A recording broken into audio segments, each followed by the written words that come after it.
నమస్కారం, Chittoor TV news కి స్వాగతం. ముందుగా ముఖ్యాంశాలు. దేశం గర్వించదగ్గ మహనీయుడు దామోదరం సంజీవయ్య పేర్కొన్న చిత్తూరు జాయింట్ కలెక్టర్ రాజేంద్రన్. 18 సంవత్సరాలు నిండని ఏ విద్యార్థి అయినా డ్రైవింగ్ లైసెన్స్ లేకుండా రోడ్డు నియమ నిబంధనలను పాటించకుండా వాహనాలు నడిపితే చట్టరీత్యా నేరం. అటువంటి వారికి వాహనం ఇచ్చిన తల్లిదండ్రులు కూడా శిక్షార్హులు పేర్కొన్న చిత్తూరు ట్రాఫిక్ సిఐ నిత్యబాబు.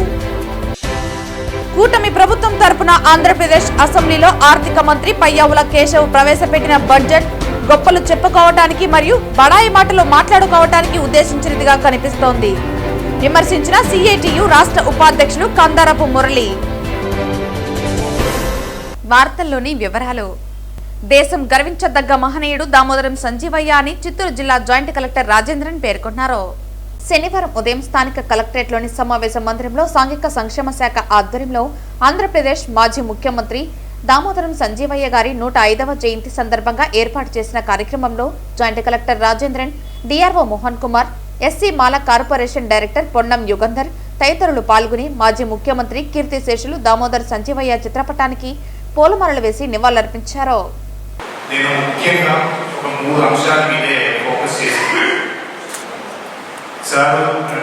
సంజీవయ్య గారు ఆయన కెరియర్ మొత్తం సామాజిక న్యాయం, వెనకబడిన వర్గాలు అభ్యున్నతి, ఇలాంటి సమాజంలో ఇలాంటి విధమైన అంశాల మీదే ఫోకస్ చేశారు.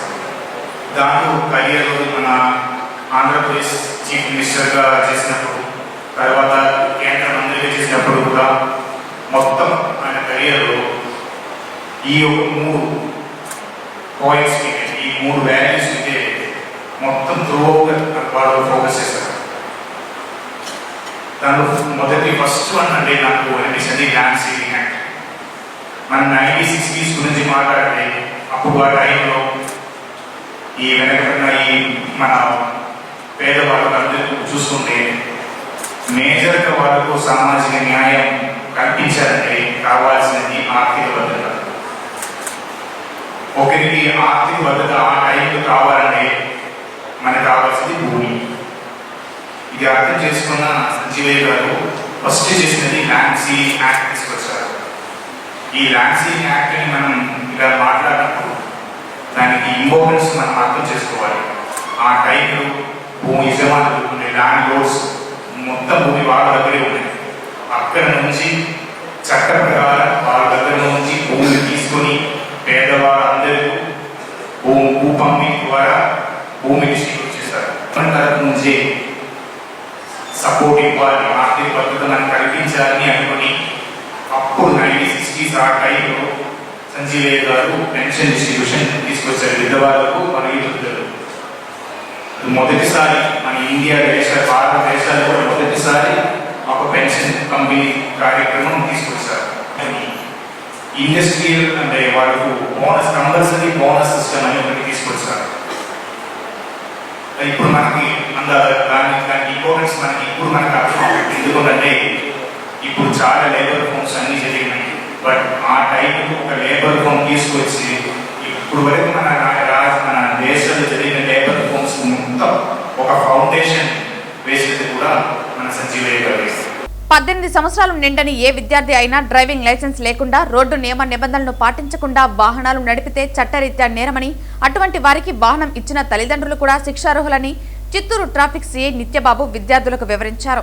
శనివారం గంగనపల్లి క్యాంపస్ స్కూల్ నందు విద్యార్థులకు అవగాహన కల్పించే విధంగా ఆయన వివరించారు.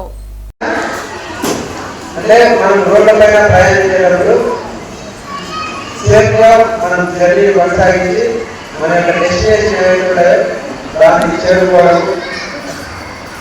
అనేది రోడ్ సేఫ్టీ. ఇందులో చాలా వరకు అందరికీ మనకు ఆత్మాలకు సగం తెలుస్తుంది. దాంట్లో మనకు అంతా తెలుసు అనుకుంటాము. ఓవర్ కాన్ఫిడెన్స్లో ముందుకు వెళ్తూ ఉంటాము. కొన్ని అనుకోని సంఘటనలు జరిగినప్పుడు, కొన్ని గందరగోళ పరిస్థితుల్లో ఎలా మనము వాటి నుంచి బయటపడాలి అనేది అవగాహన లేకపోవడం వల్ల రోడ్డు యాక్సిడెంట్స్కి మనము గురవుతుంటాం. మనిషి కామన్గా ఈజీగా చనిపోయే వాటిలో ఒకటి రోడ్ యాక్సిడెంట్, రెండు సూసైడ్. ఈ రెండింటి వల్ల ఈజీగా ప్రాణాలు అయిపోతాయి. సూసైడ్ వల్ల కూడా ఆశిస్తుంది. లాస్ట్ మూమెంట్ వరకు మనం ఏదో ఒక అవసరాలకు సూసైడ్ చేసుకుని ఆగిపోదు. కానీ రోడ్ యాక్సిడెంట్ సిస్టమ్ దగ్గర వచ్చేసరికి ఆప్షన్ ఉండదు, మనకు జరిగిపోవడమే ఉంటుంది. కాబట్టి రోడ్డు ప్రమాదాలు జరగకుండా తగిన జాగ్రత్తలు తీసుకోవడం కోసము మనకి అందరూ కామన్గా అవైలబుల్ కోసము మనకు రోడ్డు ట్రాఫిక్ రూల్స్ అనేది ప్రభుత్వం వారు నిర్దేశించారు. ఆ రూల్స్ ప్రకారం పాటించాలి. 100% పాటించాలి. 99% పీపుల్ పాటించి 1% పీపుల్ పాటించకపోయినా రోడ్ యాక్సిడెంట్ అనేది జరుగుతుంది. ఒకరి నిర్లక్ష్యము ఈ 99 మంది కూడా శాపంగా మారదు. ప్రాబబిలిటీలో వాళ్ళకి నష్టం జరగచ్చు, లేదా 99 మందిలో 1 నుంచి 99 వరకు ఎవరికైనా ప్రమాదం జరగచ్చు. కాబట్టి మనం ప్రతి ఒక్కరూ కూడా రోడ్డు నిబంధనలు రూల్స్ ఏవైతే ఉన్నాయో వాటిని పాటిస్తూ జర్నీ కొనసాగించడానికి సేఫ్గా చేయాలి. లేదనుకోండి మనకి ప్రాణాలు పోవచ్చు, ఏదైనా ఆర్మ్స్ కానీ, లెగ్స్ కానీ, స్పైనల్ కార్డ్ ఇంజరీ కానీ ఏదో ఒకటి కానీ మనము డిసేబుల్ అయిపోవచ్చు. దానివల్ల కూడా జీవితాంతము మనకు మన పనులు మనం చేసుకోలేనట్టు, ఎక్కువగా ఎక్స్పెండిచర్ ట్రీట్మెంట్ ఎక్కువ ఖర్చు అవ్వడము, కుటుంబానికి పేరెంట్స్కి భారం అవ్వడము, మిగతా మన ఫ్రెండ్స్ అంతా మంచిగా గ్రౌండ్లో వెళ్ళి ఆడుకోవడము, మంచిగా జర్నీ చేయడము, టూర్లు వెళ్ళడం, పిక్నిక్లు వెళ్ళడం చేస్తూ ఉంటే మనం మాత్రం కాలు చేయిలో ఇద్దరుగా ఉండడము, వేరే వాళ్ళ సహాయంతో మనం బయటకు రావడం, ఇలాంటి పరిస్థితులు ఉన్నప్పుడు మన జీవితంలో ఏం కోల్పోయినాము. ఒక 1 minute నిర్లక్ష్యము, 1 minute పేషెన్స్ లేకపోవడం, సహనం లేకపోవడం వల్ల తెలియజేసినటువంటి పరిణామాల్లో మనము బాధ్యులము అవ్వకూడదు అంటే మనము ట్రాఫిక్ రూల్స్ అనేది ఖచ్చితంగా పాటించాలి. 7 సంవత్సరాల క్రితం పుల్వామా దాడిలో వీర మరణం పొందిన త్రిదళ వీర జవాన్లను స్మరించుకుంటూ శనివారం చిత్తూరు సంసిద్ధ క్యాంపర్డ్ స్కూల్ 3 శాఖల విద్యార్థులు ర్యాలీగా తరలివచ్చి స్థానిక గాంధీ విగ్రహం వద్ద క్యాండిల్తో వారికి నివాళులర్పించారు. ఈ కార్యక్రమంలో అధ్యాపక బృందం, విద్యార్థులు పెద్ద సంఖ్యలో పాల్గొన్నారు. ఈ రోజు ఒక విషాదపూరితమైనటువంటి రోజు. 2019 ఫిబ్రవరి 14వ తేదీన పుల్వామా జిల్లాలో లాతపోరా అనేటువంటి గ్రామం దగ్గర జమ్మూ కాశ్మీర్ లో మన భారత సిఆర్పిఎఫ్ జవాన్ల వాహనం పైన ఉగ్రదాడి జరిగింది. ఈ ఉగ్రదాడి జరిగి 7 సంవత్సరాలు అవుతా ఉంది. ఈ ఉగ్రదాడి యొక్క ఉగ్రకుట్రను భగ్నం చేస్తూ మన భారత ప్రభుత్వం అనేక చర్యలు తీసుకునింది. అమాయకులైనటువంటి 40 మంది వీర సైనికులు అసువులు బాసారు. ఈ సంఘటనలో చాలా మంది గాయపడ్డారు కూడా. ఇది ఒక హెచ్చరిక.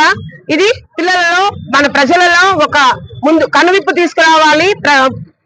ప్రజలు దీని పట్ల అప్రమత్తత ఉండాలి. అంతేకాకుండా ఇటువంటి దాడులు జరగకుండా మన భారత ప్రభుత్వం చాలా చర్యలు తీసుకునింది. ఈ చిన్న సంఘటన నుంచి మనకు తెలియవచ్చేది ఏమంటే, జవాన్లు వాళ్ళ యొక్క జీవితాలను దేశం కోసం త్యాగం చేస్తున్నారు. ప్రతి విద్యార్థి, ప్రతి పౌరుడు ఈ త్యాగాన్ని ఒక నిర్వచనంగా ఎంచుకొని దేశం పట్ల భక్తి శ్రద్ధలతో గౌరవపూరితంగా ఉండాలని తెలియజేసుకుంటున్నాను.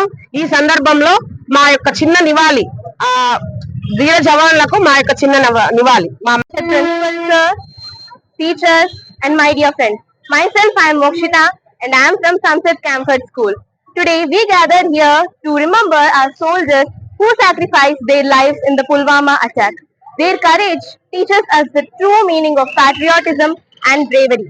They stood strong to protect our country without minding about their own lives. Because of their sacrifice, we live freely and safely every day. This silent rally is not just about a walk, but a promise to always respect our heroes. As we light these lamps, let us fill our hearts with gratitude and pride. Their sacrifice will always inspire us to be disciplined, responsible and united citizens. Let us work hard, love our country and spread unity and peace.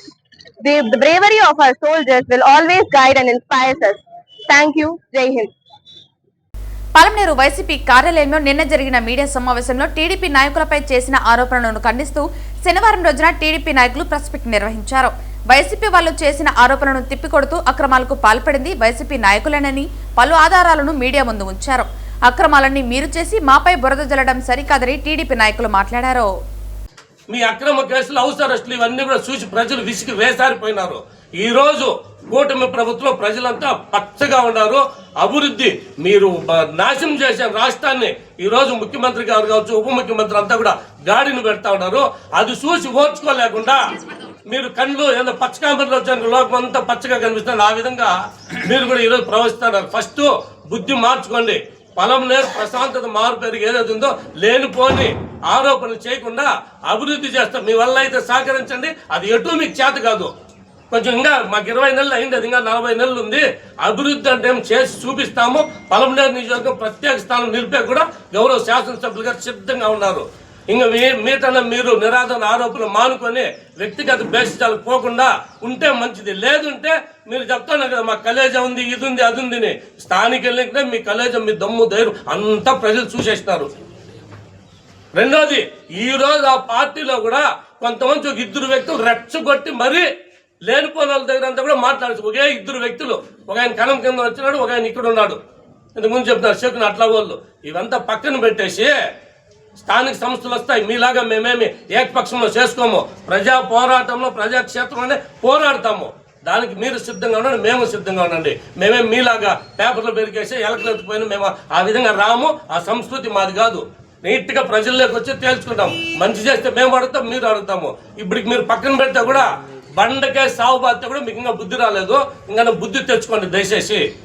మంచి ప్రజాపాలనకు మీరు ఏమైనా ఉంటే సాయం చేయండి, లేదా గమ్మున ఉండండి, మేము చేస్తాం. ఇంకా 15 ఏళ్ళు కూటమి ప్రభుత్వం అధికారం ఉంటుంది, మేము చేసి చూపిస్తామని కూడా. ఇక మీదంటే దీన్ని నిలిపి మేము ఏదైతే అభివృద్ధికి పలమనేరుని మీరు ఎక్కడ కూడా ఏమన్నా అయితే మీరు సాయం చేయండి, లేదా సైలెంట్గా ఉండండి. మేము చేసి నిరూపించి చేసి చూపిస్తాము. ఇంతతో మిగుర్చాలని కూడా కోరుకుంటూ, ఇటువంటి నిరాధార ఆరోపణలు మళ్ళీ శాసనసభ్యుల వారు పనిచేస్తే ఇంకా గట్టిగా బలంగా కూడా ప్రజల్లోకి తీసుకుపోయి కూడా సిద్ధమని ప్రతి ఒక్కరికి తెలియజేసుకుంటూ జై హింద్, జై తెలుగుదేశం. చిన్న ప్రెస్ మీట్ ఇవ్వడానికి వచ్చేసరికి ఒక దళితుడని కూడా చూడకుండా నా ఉద్యోగాన్ని మీ పేపర్లో రాయించి ఉద్యోగాన్ని పీకించేసినారు.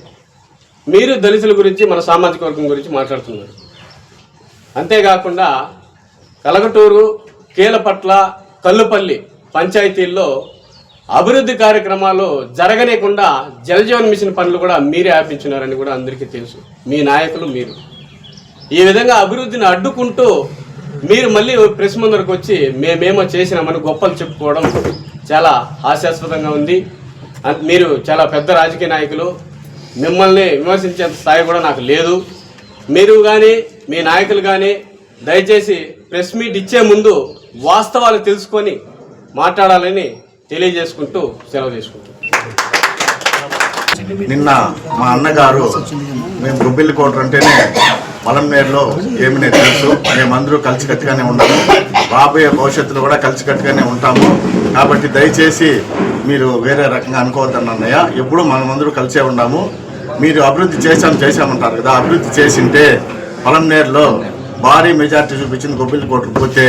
కాబట్టి దయచేసి మా ఊరు మెజార్టీ వస్తుందని వైసీపీ వాళ్ళు 4 వార్డుగా చీల్చినా కానీ మళ్ళా కూడా పూర్తి మెజార్టీ పలమనేరులో మేమే తెప్పించాము. అభివృద్ధి అంటున్నారు కదా, తప్పకుండా మా పీరియడ్ ఉంది, ఇంకా టైం ఉంది. ఆ లోపల మేమేమి అభివృద్ధి చేసి చూపించి తర్వాత మాట్లాడతాం. అంతవరకు మాట్లాడము. కాబట్టి మీరందరూ కొంచెం జాగ్రత్తగా, వైసీపీ వాళ్ళందరూ కరెక్ట్గా కౌంటర్ చేయండి. మీరు అభివృద్ధి చేయంటే మీకు ఎందుకు ఓట్లు పడవు, అది ఆలోచించుకోండి సార్. అంతే. సభకు నమస్కారం. పార్టీకి సంబంధం లేదు. పార్టీ వ్యక్తులుగా మేము ఎక్కడ కానీ వాళ్ళపైన ఎఫ్ఐఆర్ చేయమని మా నాయకులు ఎక్కడ చెప్పలేదు. దయచేసి ఈ విషయాన్ని మీరు తెలుసుకోవాల్సిందిగా కోరుతున్నాము. అలాగే గడిచిన ప్రభుత్వంలో ఎక్కడెక్కడ ఎంతమంది టీడీపీ నాయకులపైన కేసులు నమోదైనది కూడా మీకు అందరికీ తెలుసు. మేము ఎవరిని భయభ్రాంతులకు గురి చేయడం లేదు. ఇంతకుముందు 2019 నుంచి 24 మధ్యలో ఎవరైనా సరే వాళ్ళ హక్కుల కోసము, వాళ్ళ ఏదైనా సరే విషయాలు చెప్పుకోవాలంటే రోడ్లపైకి వచ్చి రోడ్లపైన వాళ్ళ సొంతంగా చెప్పుకునే అవకాశం కల్పించకుండా వాళ్ళని హౌస్ అరెస్టులు చేసి సంఘాలను కావచ్చు, ఉద్యోగస్తులను కావచ్చు, రాజకీయ పార్టీలను కావచ్చు, ఎవరిని రోడ్లపైకి రానివ్వకుండా హౌస్ అరెస్టులు చేసి అక్రమ కేసులు బనాయించిన ప్రభుత్వం వైసీపీ ప్రభుత్వం అనేది గుర్తుపెట్టుకోవాల్సిందిగా నేను తెలియజేస్తాను. కూటమి ప్రభుత్వంలో ఒక టీడీపీ కార్యకర్త వైఎస్ జగన్మోహన్ రెడ్డి గారి భార్య మీద తెలుసో తెలియకుండానో తప్పుడుగా మాట్లాడిన దానివల్ల ఈ కూటమి ప్రభుత్వంలోని చంద్రబాబు నాయుడు గారు, లోకేష్ గారు, పవన్ కళ్యాణ్ గారు చర్యలు తీసుకొని టీడీపీ కార్యకర్త అయినా సరే ఆయన్ని జైలుకు పంపించిన ఘనత ఈ టీడీపీ కుటుంబానికి, ఈ కూటమి ప్రభుత్వాన్ని తెలియజేస్తున్నా. దయచేసి మీరు మాట్లాడే ముందు ఏవైనా సరే వాస్తవాలు తెలుసుకొని వాస్తవాలు ప్రజలకు వివరిస్తే ప్రజలు కూడా అర్థం చేసుకుంటారని నేను మీకు తెలియజేస్తూ ఈ అవకాశం ఇచ్చిన ప్రతి ఒక్కరికి ధన్యవాదాలు. Thank you. ఈరోజు ఒకే చెప్తున్నా ప్రహ్లాద గారికి, అయ్యా ఇది నా కబ్జా అంటే నా భూమి గారి కబ్జా నేను వారసత్వంగా పెట్టుకుంటున్నా. వారసత్వంగా ఉంది. నా కోర్టులో ఉన్నది ఒక భూమి మన సాగులో ఉన్నది. నీకు ఏమన్నా ఉంటే నువ్వు తహసీల్దార్ని అడుగు. నీకు ముందే సుమారు 2006లోనే తహసీల్దార్ గారు చెప్పారు మీకు, అయ్యా అది పట్టా భూమి, దాంట్లో ఇచ్చే కాదు, స్కూల్కి కావాలంటే ఇచ్చే కాదని ఆ రోజు చెప్పడం జరిగింది. ఒకసారి మీరు ఆలోచన చేసుకోవాలని అవసరం ఉంది. ఆలోచన చేసుకొని కూటమి ప్రభుత్వం తరపున ఆంధ్రప్రదేశ్ అసెంబ్లీలో ఆర్థిక మంత్రి పయ్యవుల కేశవ్ ప్రవేశపెట్టిన బడ్జెట్ గొప్పలు చెప్పుకోవడానికి మరియు బడాయి మాటలు మాట్లాడుకోవడానికి ఉద్దేశించిందిగా కనిపిస్తోందని, ప్రజలను ఉద్ధరించడానికి కాదని సిఐటియు రాష్ట్ర ఉపాధ్యక్షులు కందరపు మురళి తెలిపారు. సోత్కర్ష మరియు పరనింద మాత్రమే కనిపిస్తున్నాయని ఆయన ఆరోపించారు. అప్పులు తెచ్చుకోవడానికి రాష్ట్ర స్థూల ఉత్పత్తిని పెంచి చూపడం 2017 నుంచి రాష్ట్ర అధినేతలకు అలవాటుగా మారిందని ఆయన ఎద్దేవా చేశారు. జంబోజెట్ బడ్జెట్లను ప్రవేశపెట్టి ఆదాయం లేకపోవడంతో సవరించేటప్పుడు కేటాయింపులను తగ్గించుకోవటం గత కొంతకాలంగా రాష్ట్రంలో సాధారణ విధానంగా మారిందని కందరపు మురళి విమర్శించారు. ఉద్యోగులకు 12వ పే రివిజన్ కమిషన్ ఇవ్వకపోవటం, కాంట్రాక్ట్ కార్మికులకు కనీస వేతనం నిర్ణయించకపోవటం, యాజమానులకు అనుకూలమైన లేబర్ కోడ్లు మరియు కార్మిక సంస్కరణల గురించి గొప్పగా చెప్పుకోవటం చేతగానితనమేనని ఆయన అన్నారు. ఈ బడ్జెట్ కార్మికులు, ఉద్యోగుల హక్కులను పూర్తిగా విస్మరించిందని, ప్రజల సమస్యలకు పరిష్కారం చూపలేదని ఆయన అన్నారు. నిరుద్యోగం, విశాఖ ఉక్కు ప్రైవేటీకరణ, పోలవరం, అమరావతి రాజధాని, వెనుకబడిన ప్రాంతాల అభివృద్ధి, సాగునీటి ప్రాజెక్టులలో ప్రాధాన్యత క్రమం, అధిక ధరలు తదితర మౌలిక అంశాలు ఈ బడ్జెట్లో కొరవడిందని కందరపు మురళి పేర్కొన్నారు. నమస్కారం. ఈరోజు ఆంధ్రప్రదేశ్ రాష్ట్ర అసెంబ్లీలో బడ్జెట్ని రాష్ట్ర ఆర్థిక శాఖ మంత్రి పయ్యావుల కేశవ్ గారు ప్రవేశపెట్టారు. ఆయన తర్వాత వ్యవసాయ శాఖ బడ్జెట్ని అచ్చెన్నాయుడు గారు శాసనసభలో ప్రవేశపెట్టడం జరిగింది. అదే మాదిరి శాసన మండలిలో కూడా హోంమంత్రి అనిత గారు, రెవెన్యూ మంత్రి అనగాని సత్యప్రసాద్ గారు ఈ 2 బడ్జెట్లని ప్రవేశపెట్టడం అనేది జరిగింది. ఈ బడ్జెట్లో ఉన్న సారాంశం ఏమిటి? బడ్జెట్కు సంబంధించి పాలక పార్టీలు, ముఖ్యంగా కూటమి పార్టీలు చెబుతున్న దానికి ఆచరణకి పొంతన ఉందా లేదా అని చెప్పి చూసినప్పుడు బడ్జెట్ గురించి ఒక్కటే మాట మనం అనుకోవచ్చు. అదేంటనంటే సోత్కర్ష పరనింద, బడాయి మాటలు, ఆచరణకు పొసగని కేటాయింపులు. ఇది ఒక్క మాటలో ఈ బడ్జెట్కి సంబంధించి చెప్పాలనంటే కనిపించేది. 3,32,205 కోట్ల రూపాయలతో భారీ జంబో బడ్జెట్ని ప్రవేశపెట్టారు. బడ్జెట్ తర్వాత బడ్జెట్కి కనీసం 10% పెంపుదలతో ఆదాయాన్ని కానీ వ్యయాన్ని కానీ పెట్టాలి అనేది ఒక ఆనవాయితీగా నడుస్తున్నటువంటిది. అంటే 3,22,000 కోట్ల రూపాయలతో గత బడ్జెట్ ఆంధ్ర రాష్ట్రంలో పెట్టారు. ఆ తర్వాత 10% అని అంటే మరొక 30,000 కోట్ల రూపాయలు అదనంగా పెరుగుతుంది అని చెప్పి అంచనా కూడా వేశారు. కానీ వాస్తవంగా 10,000 కోట్ల రూపాయల పెంపుదలతో మాత్రమే ఈ బడ్జెట్ను పెంచి పెట్టడం అనేది జరిగింది. ఈ విషయాన్ని ముఖ్యంగా గమనంలో పెట్టుకోవాలి. కారణం ఏమిటి అన్నప్పుడు కేంద్ర బడ్జెట్ గురించి చర్చించేటప్పుడు కూడా చెప్పాం. ఆదాయాలు పెరగలేదు, వ్యయాలకు కేటాయింపులు ఖర్చుకి కేటాయింపులు గతంతో పోలిక చేస్తే తగ్గాయి. 20 పథకాలు ఉంటే 17 పథకాలకి తగ్గించేశారు. ఒక పథకానికి యథాతథంగా ఉంచారు, మరో 2 పథకాలకి చాలా స్వల్పంగా పెంచారని చెప్పి గతంలో మాట్లాడుకున్నాం. ఇదే పరిస్థితి యావత్ దేశానికి కూడా వర్తిస్తుంది అని ఆ సందర్భంగా కూడా చర్చించాము. IMF వ్యాఖ్యానాలు, అదే మాదిరి ఆర్థిక సర్వే హెచ్చరికలు, వీటన్నిటిని కూడా కేంద్ర బడ్జెట్కి సంబంధించి చర్చ జరిగినప్పుడు చర్చించుకోవడం జరిగింది.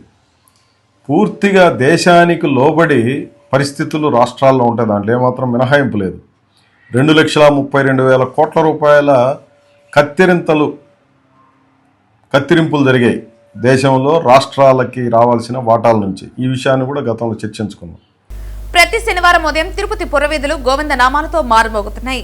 శ్రీ వెంకటేశ్వర స్వామి కొలువైన తిరుపతి క్షేత్రంలో అడుగడుగున భక్తిభావం పెంపొందించాలన్న సంకల్పంతో స్థానిక భజన మండలి కళాకారులు శ్రీవారికి ఎంతో ఇష్టమైన శనివారం రోజున నగర సంకీర్తన చేస్తున్నారు. 100 మందికి పైగా భజన మండలి కళాకారులు ప్రతి శనివారం ఉదయం 5 గంటలకి సాంప్రదాయ వస్త్రాలతో నుదుటిపైన గోవింద నామాలతో స్థానిక గోవిందరాజస్వామి ఆలయం వద్దకు చేరుకుంటున్నారు. అక్కడి నుంచి మేళ తాళాలు, మంగళ వాయిద్యాల నడుమ తిరువీధులలో నగర సంకీర్తన చేస్తూ నగరంలో ఆధ్యాత్మిక శోభను తీసుకొస్తున్నారు. నగర సంకీర్తన అనంతరం భక్తులకు అన్నప్రసాదాలు పంపిణీ చేశారు. ఈ కార్యక్రమంలో నగర సంకీర్తన మండలి సభ్యులు వాసుదేవరెడ్డి, అన్నారెడ్డి, రాజశేఖర్ రెడ్డి, పళని, మునికోటిరెడ్డి, నరసింహారెడ్డి, పొన్నాల జేజిరెడ్డి తదితరులు పాల్గొన్నారు. రామనామ స్మరణ చేస్తూ భక్తులందరూ కూడా ఎంతో ఆధ్యాత్మికంగా, ఎంతో భక్తి శ్రద్ధలతో, ఎంతో వ్యయ ప్రయాసాలకు వచ్చి ఇక్కడికి వచ్చి భగవంతుడిని నామస్మరణ చేసుకుంటూ మహిళలు కానీ పురుషులు కానీ అందరూ కూడా వయోవృద్ధాన్ని కూడా పక్కన పెట్టి వాళ్ళు ఎంతో ఆధ్యాత్మికంగా ఇక్కడికి వచ్చి స్వామివారిని స్మరించుకుంటూ ఈ 4 పురవీధుల్లో కూడా తిరిగి వారిని ప్రచారం చేసుకుంటూ భగవంతుడిని స్మరణ చేసుకుంటూ ఈ కార్యక్రమాన్ని విజయవంతం చేసినందుకు వారందరికీ కూడా ఆ భగవంతుడు కలియుగ దైవం వెంకటేశ్వర స్వామి ఆయురారోగ్య అష్టైశ్వర భోగభాగ్యాలు కలుగజేయాలని, వారు ఇంకా భవిష్యత్తు బాగా ఉండాలనేసి అందరినీ కోరుకుంటూ సన్నిధానంలో ఈరోజు 4 మాడ వీధుల్లో ఆ యొక్క భజన సంకీర్తనని పూర్తి చేసుకున్నాము. రేపు శివరాత్రి శుభ సమయము, శివుడికి ఒక్కరోజు రాత్రి కాబట్టి మనకందరికీ కూడా 365 రోజులు రాత్రులు గడుస్తాయి. కానీ శివుడికి ఒక రాత్రి, ఆయన ఉద్భవించినటువంటి రోజు రేపు రాత్రి 12 గంటలకి ఆయన ఉద్భవన అంటే శివ లింగోద్భవన జరుగుతుంది. ఆ టైంలో చక్కగా అభిషేకాలు, నమకం, చమకం, రుద్రం ఈ విధంగా స్వామికి అలంకరణ, ఆ విధంగా అభిషేకాలు చేస్తారు. కాబట్టి రేపు శివరాత్రి పర్వంగా అందరూ కూడా శివనామస్మరణ చేస్తూ అదేవిధంగా రామనామస్మరణ చేయాలి. శివుడు శివరాత్రి రోజు శివుడిని ప్రార్థించడమే కాదు, శివరాత్రి రోజు రామనామస్మరణ చేసినంత వరకు స్వర్గాన్ని, మోక్షాన్ని ఇచ్చేటటువంటి రోజుగా రేపు భావించారు. కాబట్టి అందరూ కూడా ఈ యొక్క నగర సంకీర్తన భజన మండలి అందరూ కూడా రేపు భజన సంకీర్తన రామనామస్మరణ చేసి శివుని యొక్క అనుగ్రహాన్ని పొంది విష్ణువు యొక్క మాయలో నుండి బయటపడి అందరికీ స్వర్గం, మోక్షం అనుగ్రహించాలని భగవంతుడు ఈ సంవత్సరం పూర్తిగా అందరికీ ఆయురారోగ్య భోగభాగ్యాలని ఆ శివుని యొక్క అనుగ్రహము, ఈ యొక్క కలియుగ వెంకటేశ్వర స్వామి యొక్క అనుగ్రహం కలగాలని సంపూర్ణంగా మనసారా వేడుకుంటూ గోపీనాథ్ గారి ఆధ్వర్యంలో చేసినటువంటి భజన బృందము, అదేవిధంగా తిరుమల పురక్షేత్రము, తిరుపతి గ్రామస్తులందరికీ కూడా భక్తులందరికీ కూడా శుభం కలగాలని మరి ప్రార్థించుకుంటున్నాము. నవాబ్ కేఫ్ మూవీ టీం తిరుపతిలో ఓ ప్రైవేట్ హోటల్లో ఘనంగా ప్రెస్ మీట్ నిర్వహించింది. ఈ కార్యక్రమానికి చిత్ర బృందం సభ్యులు, నటీనటులు, సాంకేతిక నిపుణులు హాజరై సినిమా విశేషాలను మీడియాతో పంచుకున్నారు. ఈ కార్యక్రమానికి చిత్ర బృందం సభ్యులు, నటీనటులు, సాంకేతిక నిపుణులు హాజరై సినిమా విశేషాలను మీడియాతో పంచుకున్నారు. సినిమా కథాంశం, నిర్మాణ విలువలు, ప్రేక్షకులను ఆకట్టుకునే అంశాల గురించి దర్శకుడు వివరించారు. ఈ చిత్రం వినోదంతో పాటు భావోద్వేగాలకు ప్రాధాన్యత ఇస్తూ తెరకెక్కించామని తెలిపారు. సంగీతం, సినిమాటోగ్రఫీ, నటీనటుల ప్రదర్శన చిత్రానికి ప్రత్యేక ఆకర్షణగా నిలుస్తాయని పేర్కొన్నారు. ఈ సందర్భంగా హీరో మాట్లాడుతూ ప్రేక్షకులకు కొత్త అనుభూతిని అందించే కథతో వస్తున్నామని, అందరి ఆశీర్వాదం, మద్దతు కావాలని అన్నారు. అనంతరం నిర్మాతలు మాట్లాడుతూ చిత్ర నిర్మాణంలో ఎక్కడా రాజీ పడలేదని స్పష్టం చేశారు. సో ఇనిషియల్గా చాయ్ వాలా అని ఎప్పుడైతే టైటిల్ అని అనుకున్నామో చాలా ఎక్సైట్ అయ్యాము అండ్ మా కథకి చాలా యాప్ టైటిల్ అని అనిపించింది. బట్ కొన్ని అనుకోని కారణాల వల్ల కొంత అబ్జెక్షన్ మాకు ఎప్పుడైతే టైటిల్ మీద వచ్చిందో ఆల్టర్నేటివ్ టైటిల్ ఏంటి అని చూస్తున్నప్పుడు నవాబ్ కేఫే అనేది చాలా చాలా బ్యూటిఫుల్ టైటిల్ అని అనిపించిందండి. అంటే పర్టికులర్గా సినిమా మొత్తం ఒక ఫాదర్ అండ్ సన్ మధ్యలో జరుగుతూ ఉంటుంది. రాజీవ్ కనకాల గారు ఫాదర్ క్యారెక్టర్ ప్లే చేశారు. చాలా ఒక ఎమోషనల్ బాండ్ అండ్ మనం చూస్తుంటామండి చాలా చోట్ల మనం ఒక చిన్న ఇరానీ కేఫ్ లాంటి ఒక సెటప్లో ఒక నవాబ్ కేఫ్ అనే ఒక చిన్న ఇరానీ కేఫ్ లాంటి దానికోసం జరుగుతున్న ఒక స్ట్రగుల్ అండి ఫాదర్ అండ్ సన్ మధ్యలో. అలా అని చెప్పి ఎమోషనల్ అంటున్నాం కదా అని చెప్పి ఎలాగో మిమ్మల్ని ఏడిపించాలనో హెవీగా మీకు మిమ్మల్ని అప్సెట్ చేసి పంపించే సినిమా అవ్వదండి. డెఫినెట్గా ప్రతి ఒక్క సీన్లో మీకు ఒక స్మైల్ అయితే మీ ఫేస్ మీద ఉంటుంది. సార్ చాలా అంటే ఫుల్ ఆబ్స్టికల్స్ సార్, అటు ఇటు మేము పేరు మారుస్తాం, సెన్సార్ ప్రాబ్లం రావటం, అప్పుడు ముందే రిలీజ్కి ప్లాన్ చేసుకున్నాం, రిలీజ్ డేట్ పుష్ అయింది. కానీ అన్నిటికీ ఒక డెస్టినీ అనేది ఉంది కదా, ఏదో ఒక టైము. బట్ నాకు ఏంటో ఇంకోటి పెద్ద ఒక హ్యాపీనెస్ అంటే మేము తిరుపతి వచ్చి మాకు ఈ డెస్టినీ ఇది పూర్తి అయింది. ఇది ఒక కంప్లీట్ సర్కిల్ లాగా మాకు అయింది. ఇంతవరకు మాకు వెళ్ళిన ఆబ్స్టికల్స్, ఇంతవరకు మేము చూసిన ఏ సిచ్యువేషన్స్ అయినా దాన్ని అలా తిరిగి ఇక్కడ తిరుపతికి వచ్చి అలా మాకు మొత్తం ఒక కంప్లీట్ ఫీలింగ్ వచ్చింది. సో ఇవాళ నిన్న మేము నడిచాం కింద నుంచి, అండ్ దెన్ వాళ్ళ పొద్దున్న మేము స్వామిని చూసి వచ్చేసరికి ఒక కంప్లీట్ ఫీల్ అన్నమాట. సో ఐ గెస్ ఇదంతా జరిగిందానికి ఒక మంచి ఒక రిజల్ట్ ఉంటుందని ఎక్స్పెక్ట్ చేస్తున్నాం. And also we have very romantic song, Saikere song. Okay, that is very good. So we released I think 1.5 month back. That's also very good and so and also my education pretty much in Tirupati and I'm very happy ikkada Tirupati vachi Swamivarini darshanam cheskoni meeto etla కలిసి క్లోజ్గా అందులో నా production number 1 గురించి మీతో మాట్లాడుతున్నందుకు చాలా very happy అండి. So హ్యాపీగా ఉన్నానండి. సో మూవీలో ఎలా ఉంటుందంటే ఫస్ట్ నుంచి లాస్ట్ వరకు it's like okay comedy, love and emotion అండి. Is like is mixed of the taste of the current audience. Movie is very good అండి. So that's it so far. Okay, thank you for everything. Okay, so to give this opportunity to talk with you guys. శనివారం ఉదయం తిరుమల శ్రీవారిని పలువురు ప్రముఖులు దర్శించుకున్నారు. ఈ రోజు ఉదయం వీఐపీ విరామ దర్శన సమయంలో సినీ నటుడు నరేష్ దంపతులు, నవాబ్ కేఫ్ చిత్ర బృందం, హీరో శివ కందుకూరి, హీరోయిన్ తేజు అశ్విని, దర్శకుడు ప్రమోద్ హర్ష, నిర్మాత ఆర్ వెంకట్ వేరువేరుగా స్వామివారి సేవలో పాల్గొని మొక్కులు చెల్లించుకున్నారు. దర్శన అనంతరం ఆలయ రంగనాయకుల మండపంలో వేద పండితులు వేద ఆశీర్వచనం అందించగా ఆలయ అధికారులు పట్టు వస్త్రంతో సత్కరించి స్వామివారి తీర్థ ప్రసాదాలను అందించారు. అందరికీ నమస్కారం అండి. నా పేరు శివ కందుకూరి. ఇవాళ మా నవాబ్ కేఫ్ అనే టీంతో స్వామిని దర్శించుకోవడం జరిగింది. తిరుపతి సిటీలో మా ట్రైలర్ లాంచ్ అని ఎప్పుడైతే అన్నారో స్వామిని దర్శించుకోవడానికి అది ఒక అవకాశంగా వాడుకుందాం అని అనుకున్నాము. అండ్ మా స్వామిని ఐ థింక్ చూసి ఆ తర్వాత మా ట్రైలర్ లాంచ్ చేయడం అనేది ఆయన బ్లెస్సింగ్ మాతో పాటు ఉన్నాయని మేము అందరం నమ్ముతున్నాము. చాలా చాలా బ్యూటిఫుల్ ఎక్స్పీరియన్స్ అండి. ఎప్పుడు ఇక్కడికి రావటము, స్వామివారిని చూడటం డెఫినెట్గా చాలా చాలా బ్యూటిఫుల్ ఎక్స్పీరియన్స్. సో ఈ నెల 20th మా సినిమా రిలీజ్ అవుతుంది. సో ఈ పాజిటివిటీతో, ఈ బ్లెస్సింగ్స్తో ముందుకెళ్ళి మా సినిమా మీ అందరికీ నచ్చాలని, మీరందరూ ఆదరిస్తారని కోరుకుంటూ సో మా టీం అంతా ఇక్కడ ఉన్నాము. మా డైరెక్టర్ ప్రమోద్ గారు, మా హీరోయిన్ తేజు గారు అండ్ మా ప్రొడ్యూసర్ వెంకట్ గారు.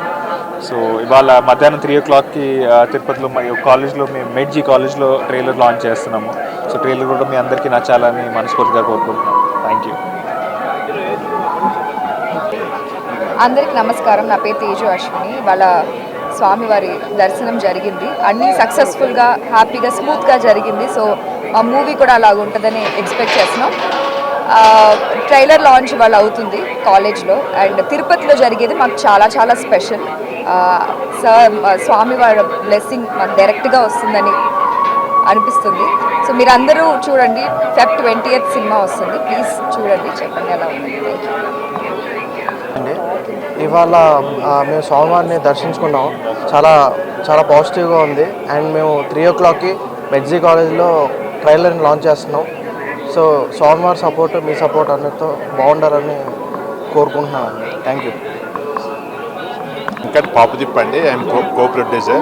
My wife is producing. The movie name is Nawab Cave. This is my first production అండి. సో తిరుపతితో నాకు చాలా అనుబంధం ఉందండి. నేను ఇక్కడే చదువుకున్నాను. ఇది మై ఫస్ట్ ప్రొడక్షను. ఓకే, నేను వెరీ హ్యాపీ టు ఈరోజు మేము ట్రైలర్ రిలీజ్ చేస్తున్నాము తిరుపతిలో. సో స్వామివారిని బిఫోర్ ట్రైలర్ రిలీజ్కు స్వామివారిని దర్శనం చేసుకొని ఇంకా ఈరోజు 3 PM తిరుపతిలో కింద కాలేజ్ ఎస్విసి కాలేజీలో వీఆర్ రిలీజింగ్ ద ట్రైలర్ అండి. So I'm very happy. This is my first production. And స్వామివారి సన్నిధిలో స్వామివారి దర్శనం చేసుకొని వెళ్ళి ట్రైలర్ రిలీజ్ చేయడం చాలా ఆనందంగా ఉందండి. So God gonna bless me. I gonna do more movies under my production. My production name is Arshika production అండి. So this is my production number 1 releasing on theatres in February 20 అండి. Please watch the movie. Movie is very beautiful. Father and son emotion అండి. Is excellent. డెఫినెట్లీగా ఫ్యామిలీతో చూడాల్సిన movie అండి. Is 0 cuts, very clean movie, very fantastic movie అండి. So thank you for everybody to give this opportunity talk. స్వామి దగ్గర కొంచెము నా మూవీ గురించి నేను మాట్లాడినందుకు, అందులో నా ఫస్ట్ ప్రొడక్షన్కు ఐఎమ్ వెరీ హ్యాపీ అండి. Thank you very much. వార్తలు ముగించే ముందు ముఖ్యాంశాలు మరోసారి. దేశం గర్వించదగ్గ మహనీయుడు దామోదరం సంజీవయ్య పేర్కొన్న చిత్తూరు జాయింట్ కలెక్టర్ రాజేంద్రన్. 18 సంవత్సరాలు నిండని ఏ విద్యార్థి అయినా డ్రైవింగ్ లైసెన్స్ లేకుండా రోడ్డు నియమ నిబంధనలను పాటించకుండా వాహనాలు నడిపితే చట్టరీత్యా నేరం. అటువంటి వారికి వాహనం ఇచ్చిన తల్లిదండ్రులు కూడా శిక్షార్హులు పేర్కొన్న చిత్తూరు ట్రాఫిక్ సిఐ నిత్యబాబు. కూటమి ప్రభుత్వం తరపున ఆంధ్రప్రదేశ్ అసెంబ్లీలో ఆర్థిక మంత్రి పయ్యావుల కేశవ్ ప్రవేశపెట్టిన బడ్జెట్ గొప్పలు చెప్పుకోవటానికి మరియు బడాయి మాటలు మాట్లాడుకోవటానికి ఉద్దేశించినదిగా కనిపిస్తోంది విమర్శించిన సిఐటియు రాష్ట్ర ఉపాధ్యక్షులు కందారపు మురళి. ఈ వార్తలు ఇంతటితో సమాప్తం. తిరిగి వార్తల్లో మళ్ళీ కలుద్దాం. అంతవరకు సెలవు. నమస్కారం.